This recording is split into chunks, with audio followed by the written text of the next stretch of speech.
しな身を揃えてゆこうお互いを信じ合う五人の仲間まるでスファイブに預けた命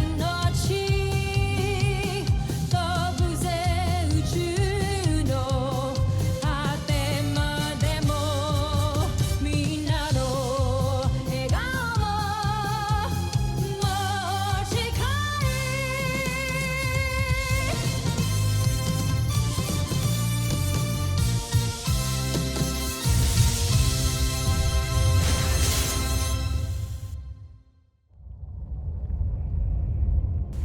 Ang nakaraan sa Voltes 5 Legacy.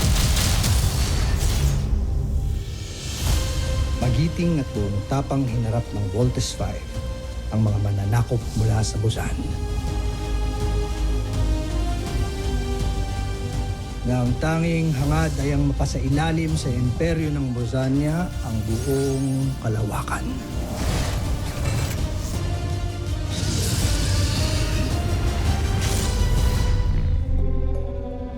Dalawampung taon ang nakalipas. Dito nagsisimula ang kwento ng mga bayaning handang lumaban para sa kalayaan.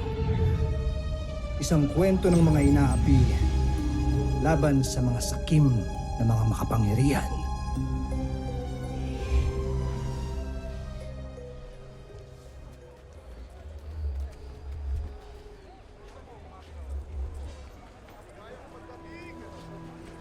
Einstein! Bumukan lang. Discipline! Sino dito ang mga namasok at nagnakaw sa pamamahay ni Duque Samson? Mawalang galang na. Ngunit walang magnanakaw dito. Tancho Aida, sasagot ka pa, ha? Dak! Tigilan ang pananakit sa alipin. Pagpaumanhin, Ministro. Pero hindi ka dapat magtitiwala sa salita ng mga walang sungay na yan. Baron Xander, kung nais mo pang magtagal sa iyong katungkulan, ay utusan mo ang iyong mga sundalo. Natigilan na ang walang saysay na pagmamalupit sa mga alipin.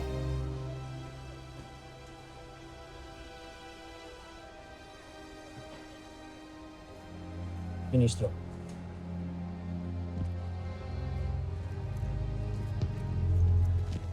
Sentak, ano, Ministro? Pakiusap, huwag kang lumuhod. Inaasahan namin na ikaw ang susunod na emperador. Dahil meron kang mabuting puso. Lalo na sa mga kagaya namin. Napakabuti mo, Ministro. Tusantak, mahal naming Maharlika.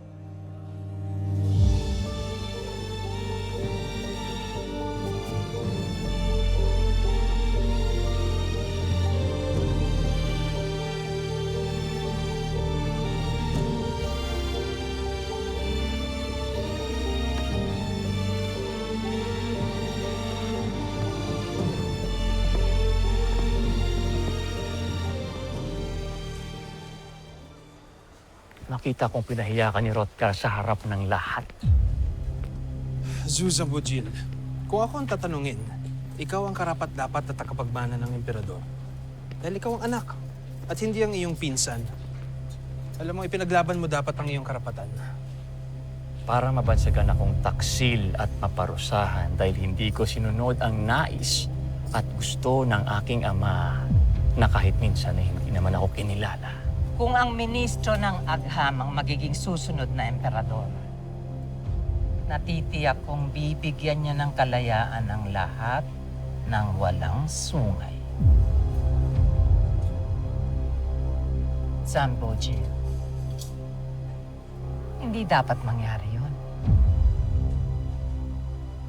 Kaya ina, Baron Xander,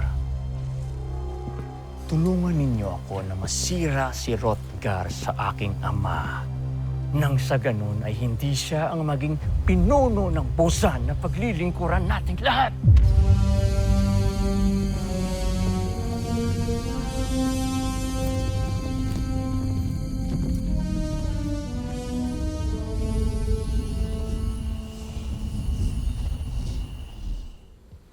Talagang kahanga-hanga. Itong bago mong disenyo para sa mga sasakyang pangkalawakan para sa Imperium, Minister Rothgar. Tusintak, Jomfrey, at pinaunlakan ninyo ako na maipakita ko sa inyo ang aking bagong disenyong makina. Ito ay tinatawag na ultra-electromagnetico.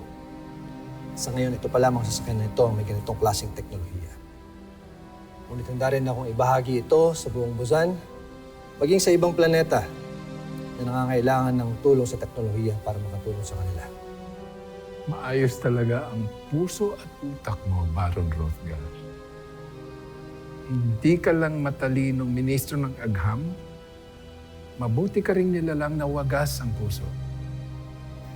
Pinalalaki niyo ang ulo ko at natataba ang aking puso at Emperadora. Seryoso ako sa sinasabi ko. Kung kaya't ikaw ang napili kong hahalili sa akin para sa trono ng Bosanya. Ako, mahal mo, Jomfrey. Hindi ko yata matatanggap ang ibinibigay mo sa akin. Nakapagpasya na ako. Ikaw, Baron Rothgar, ang susunod na mamumuno sa Imperium ng Bosanya. Baka nabibigla lang ho kayo. Paano ang anak ninyo? Ang aking pinsan na si Zambujil. Maiintindihan at tatanggapin ni Zambujil ang desisyon ko. Mahalaga na ang trono nitong Bosanya ay mapunta sa kamay ng isang nilalang na may sapat na kaalaman at kakayahan para mapaunlad ang ating planeta at para na rin makatulong sa buong kalawakan. Tusintak, mahal na Jomfrey. Hindi ko kayo bibiguin. Mainam kung ganun. Pues, nais ko nang bumalik sa palasyo at napapagod na ako.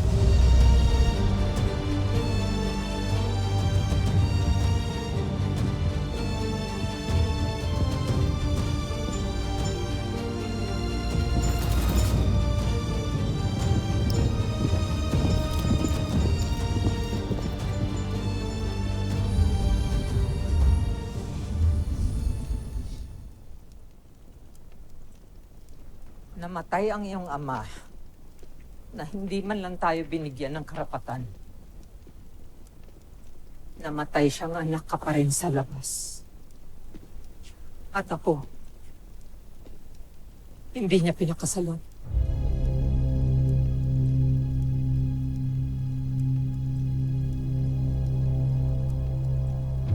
Hindi ka ba nag-aalala? Ang kamatayan ng iyong ama ay nangangahulugan na ang pinsan mong si Rothgar ang kokoronahan bilang kahalili niya.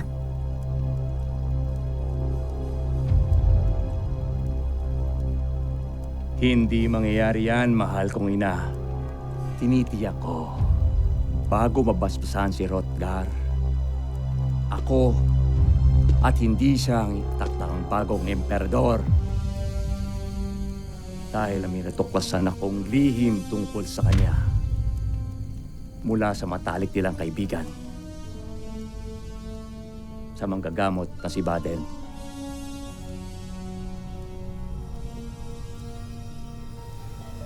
Bakit? Anong alam ng manggagamot na yun?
Sa inyong maharlika ng Busan, saksiyan nyo ngayon lahat ang bagong simula sa ating planeta. Sa pamamagitan ng koronang itong pinagkakalob sa iyo ng Busan Najmi Imperium upang pamunuan ng Busan at ang lahat ng planetang nasasakupan nito sa buong kalawakan. Sa kapangyarihang pinagkaloob sa akin, pinagkakalob ko to sa ating bagong emperador na si Hrothgar.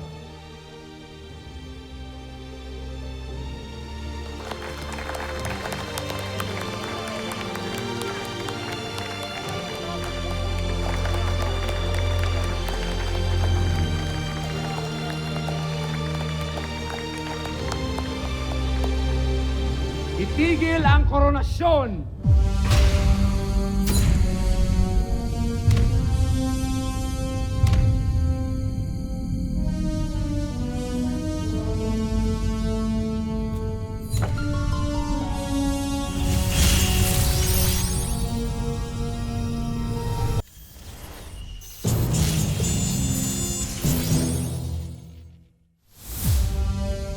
Walang karapatan na maging emperador ang isang traidor. Ginoong Baden! Bakit hindi mo ipagtapat sa lahat ang lihim ni Hrothgar na ibinunyag mo sa akin? Hrothgar,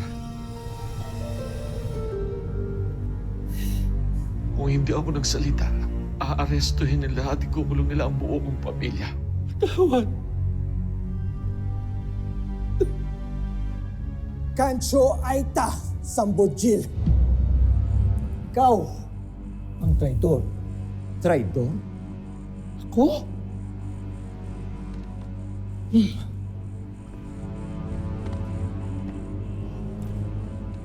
Tignan natin yung traidor. Tignan.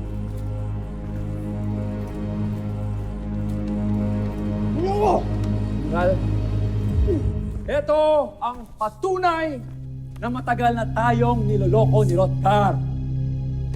Ang ministro na hinahangaan ninyong lahat ay nagmula sa lahi ng mga alipin!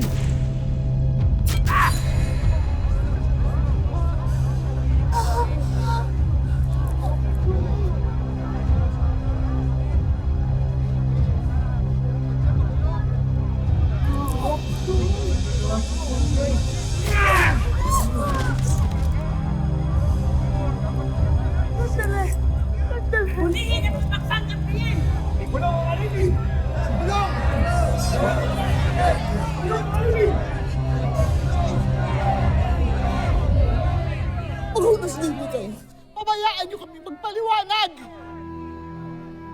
Manloloko ang inyong anak. Lahat kayo. Ang buong angkan ninyo, puro manloloko. Hindi. Ang dapat sa kanya, isama sa kauri niya. Sa mga alipin. Bago niyo siya ikulong, parusahan niyo muna siya.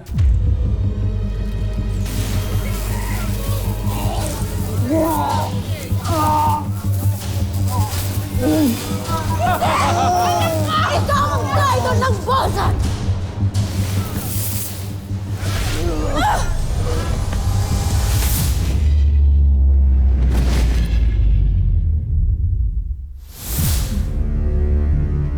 Diyan! Diyan kayo nababagay!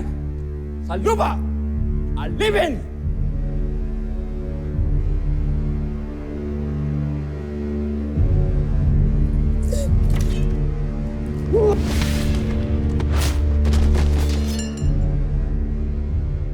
Huliin niyo!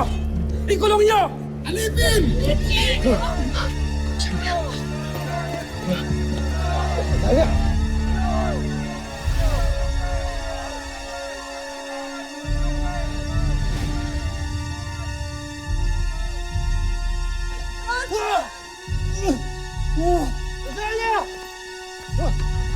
Huliin niyo!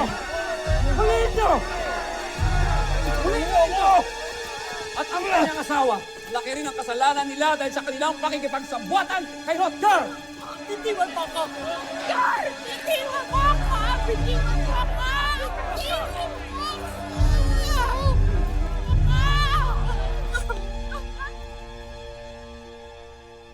Mabuhay ka, Zambujil.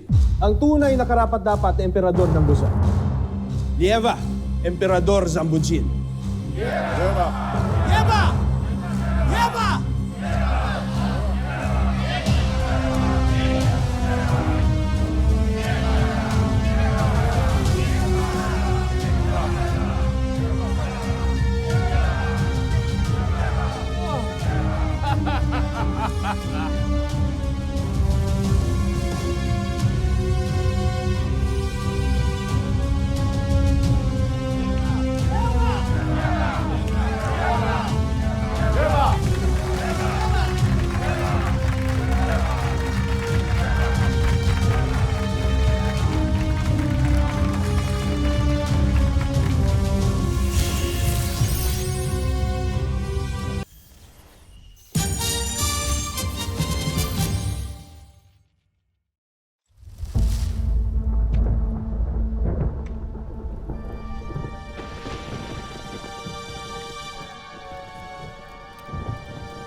Maligayang pagdating sa iyong bagong palasyo, kamahalan. Saan niyo dinala ang aking ina at asawa? Huwag mo na silang hanapin. Hindi mo na sila makikita pa pagkat habang buhay ka ng mapipiit sa isinumpang lugar na ito.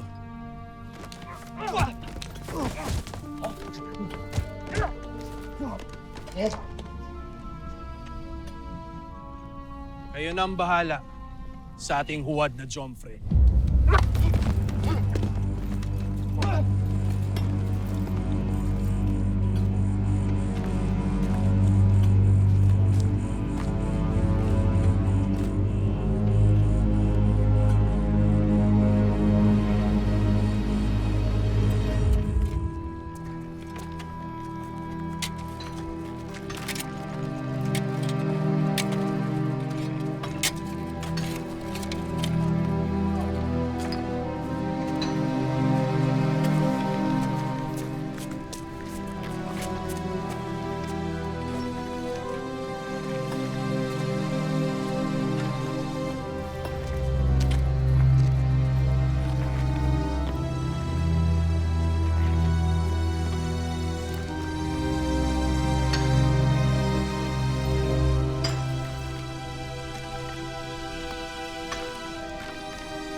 Hoy, balik ka dito.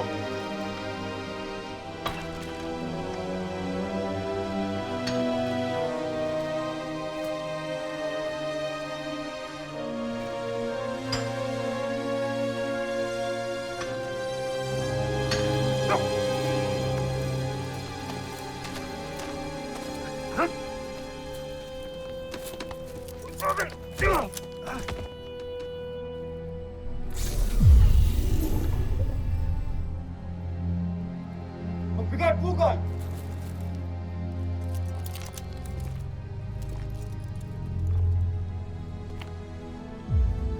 Zambujil.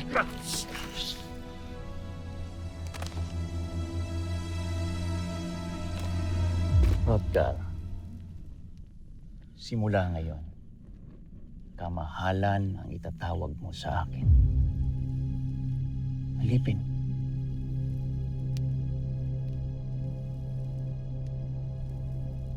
Naawa ko si Hrothgar. Alam kong nagtatanong ka sa mga sundalo kung anong nangyari sa iyong ina at kay Rosalia.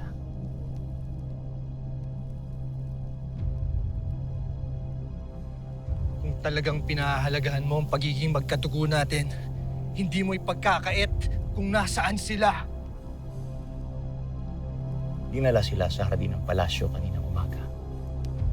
Kung saan sila pupugutan ng ulo dahil sa kanilang pakikipagsabwatan sa iyo. Wala na sila, Hrothgar. Wala ka ng pamilya. Patay na sila. pati na rin ang sanggol sa sinapupunan ng iyong asawa.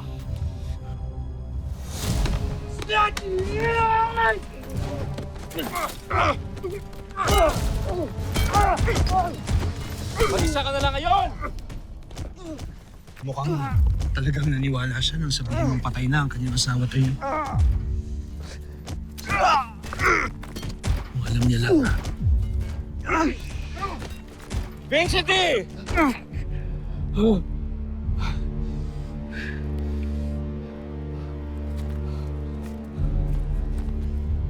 Ba't niyo sila pinatigil? Patayin niyo na ako! Nang matapos na itong paghihirap ko! Bakit ko pagkakaita ng sarili kong makita kang nagdurusa? Matagal akong nagtiis. Pinanood na itinangi ka at pinili ng aking ama. Kulang pa ang lahat ng ito sa sama ng loob na naramdaman ko. Kaya habang buhay kang makukulong rito para maramdaman mo na busabos ka ikumpara sa akin. Mga alipin, makinig kayo. Napakalayo pa para maabot natin ang tagumpay. Lalo na't napagtanto ko na kulang pa ang ginagawa ko para sa Bosenia. Dapat kong palakihin ang aking imperyo. Palawakin! Kaya mula ngayong araw na ito, ay gagawa kayo ng mas marami pang armas at mga sasakyang pangkalawakan. Hahanap ako ng mga bagong planeta na aking sasakupin at aangkinin. Mula sa planetang Brahmin, Tao Cetis hanggang sa Gliese at sa mundo ng mga tao na kung tawagin nila ay Terra Ertu. Ang mga planetang hindi yuyuko sa aking kapangyarihan ay makakatikim ng bagsik at lakas ng aking pamumuno. Lieva vor imperati! Susan Bujil! Lieva!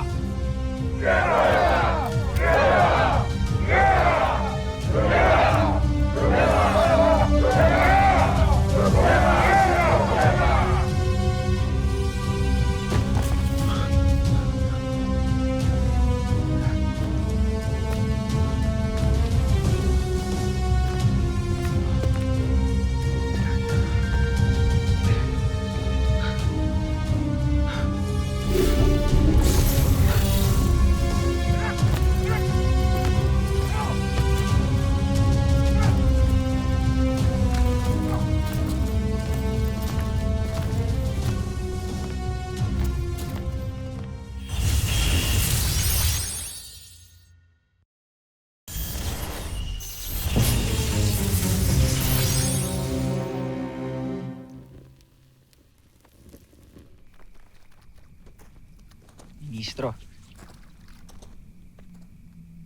Tusentak. Hindi mo na siguro naaalala pero isa ako sa mga tinulungan at iniligtas mo noon.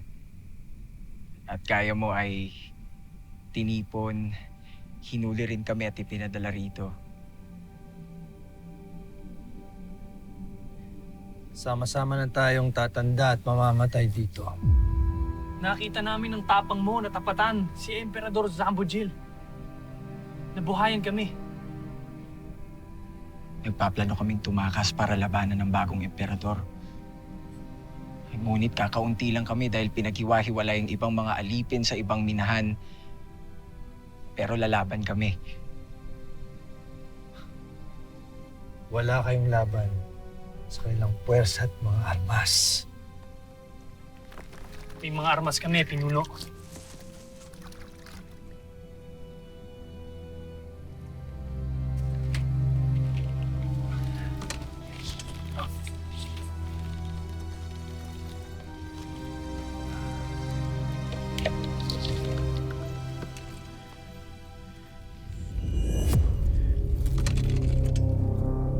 Pinuslit ito mula sa grupo ng mga rebelde ni Opgen at pinunong Garth.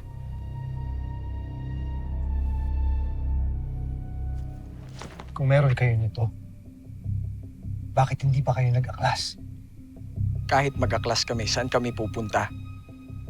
Hindi namin alam kung paano gamitin ang portalis. Tumaasa kami, punong ministro, na alam niyo kung paano ito gamitin.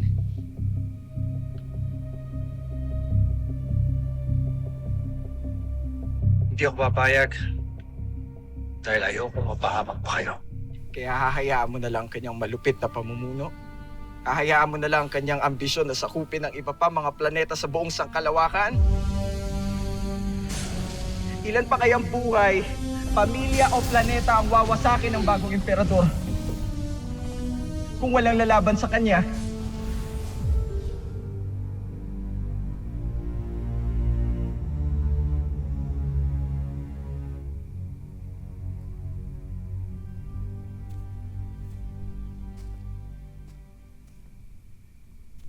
Kung sa ganon, kailangan nating makaalis gamit ang portalis para makabalik tayo sa kapital ng Busan. Nandun din ang mga sasakyang pangkalawakan na gagamitin natin para lisanin ang Bosenya. Nasa ganon ay makatulong tayo at makahanap ng kakapi sa ibang planeta.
Susunod sa Voltes 5 Legacy.